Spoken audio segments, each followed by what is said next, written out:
Perkenalkan, nama saya Adrian Muhammad Rahman. Saya dari kelas 2E Ilmu Pemerintahan dengan NIM 1052301142. Saya akan menjawab pertanyaan tugas UAS MK Islam dan Peradaban Melayu. Yang pertama, soalnya begitu dalamnya pengaruh Islam dalam kebudayaan Melayu sehingga banyak kalangan mengatakan bahwa Melayu identik dengan Islam. Berdasarkan pemahaman saudara, jelaskan bagaimana pengaruh Islam dalam kebudayaan Melayu. Pengaruh Islam dalam kebudayaan Melayu sangatlah signifikan dan dapat dilihat dari berbagai aspek kehidupan masyarakat Melayu. Yang pertama, agama dan tradisi. Contohnya, Islam merupakan agama mayoritas di kalangan masyarakat Melayu, sehingga ajaran Islam menjadi landasan kejujuran, kesederhanaan, dan tolong-menolong. Yang kedua, bahasa dan sastra. Bahasa Melayu merupakan bahasa yang banyak dipengaruhi oleh Islam, terutama dalam penggunaan kata-kata, istilah agama. Sastra Melayu juga sering mengangkat tema-tema Islam dalam karyanya. Yang ketiga, seni dan musik. Seni tradisional Melayu seperti tarian, seni lukis, dan seni ukir. Misalnya seni ukiran yang sering menggambarkan motif-motif Islam seperti kaligrafi atau motif bunga yang merupakan keindahan cipta Tuhan. Terus arsitektur. Seperti bangunan tradisional Melayu sering menggambarkan elemen-elemen arsitektur Islam seperti kubah, mihrab, motif-motif geometris yang berasal dari seni Islam. Terus yang kelima, pakaian dan adat istiadat. Busana tradisional Melayu seperti baju garuk, kurung, atau baju kebaya juga dipengaruhi oleh Islam dalam hal pilihan warna, motif, dan modelnya. Selain itu, adat istiadat seperti pernikahan, upacara adat juga sering dilakukan dengan memperlihatkan nilai-nilai itu. Nomor 2, kedatangan Islam menandakan awal mula satu zaman baru dan berakhir satu zaman lama. Ini berarti bahwa perubahan yang dibawa Islam terhadap tamadun dan alam Melayu bukan saja dari segi rupa, salah satunya juga di bidang arsitektur dan seni ukir.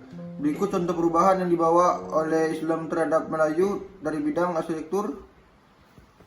Contohnya perubahan yang dibawa oleh Islam terhadap alam Melayu dari di bidang arsitektur dan dapat dilihat seperti penggunaan kubah. Salah satu ciri arsitektur Islam yang penggunaan kubah, bangunan tradisional Melayu cenderung menggunakan atap tumpang tindih yang lengkung, namun dengan masuknya Islam, kubah menjadi salah satu elemen arsitektur yang digunakan dalam bangunan-bangunan seperti masjid dan istana-istana. Yang kedua, penggunaan mihrab. Mihrab adalah semacam nishab atau ruang kecil yang menonjol yang menunjukkan arah kiblat atau arah Mekah. Penggunaan mihrab ini juga merupakan salah satu perubahan yang dibawa oleh Islam dalam arsitektur Melayu. Terus yang ketiga, motif geometris dan kaligrafi. Seni ukir dan hiasan perbangunan Melayu mulai dipengaruhi oleh motif geometris dan kaligrafi yang berasal dari seni Islam. Hal ini dapat dari seni Islam seperti jendela, dinding, dan bangunan tradisional Melayu. Yang keempat, penggunaan bahan bangunan. Kedatangan Islam juga membawa perubahan dalam menggunakan bahan bangunan. Melayu cenderung menggunakan kayu sebagai bahan utamanya, namun masuknya Islam mulai menggunakan batu bata yang bangunan utama.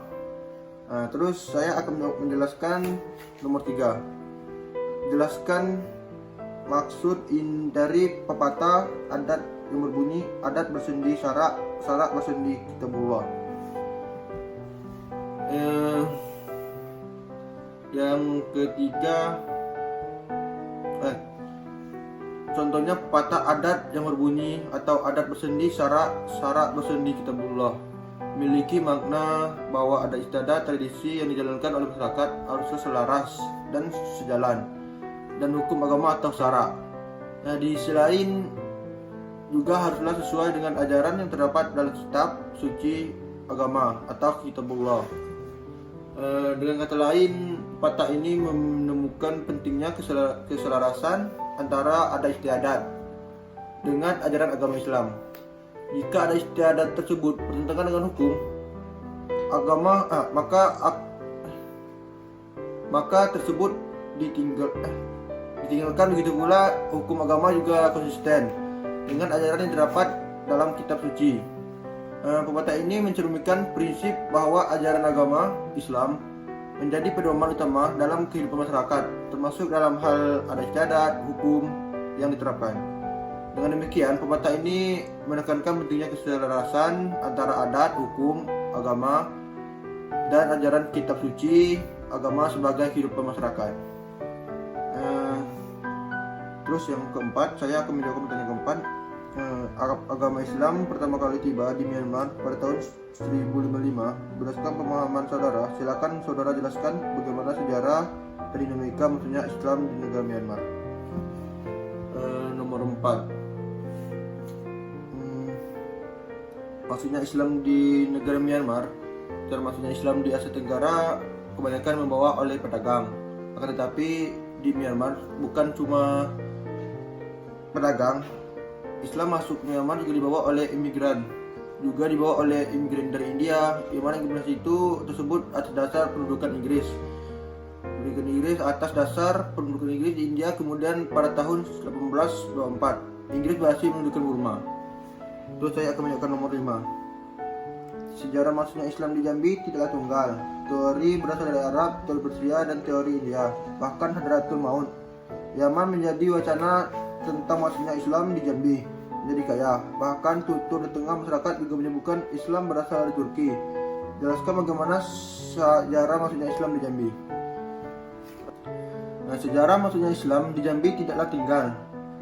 Teori Islam berasal dari Arab, teori Persia, dan teori India. Bahkan Hadratul Maut Yaman menjadi wacana tentang masuknya Islam di Jambi menjadi kaya. Bahkan tutur di tengah masyarakat juga menyebutkan Islam berasal dari Turki. Jelaskan bagaimana sejarah masuknya Islam di Jambi. Islam masuk Jambi mengikuti teori Persia. Islam masuk ke Jambi dibawa oleh pedagang dan ulama-ulama dari Persia yang berdagang di Selat Malaka. Mereka menyebarkan sejarah Islam kepada masyarakat pesisir dan pedalaman teori India.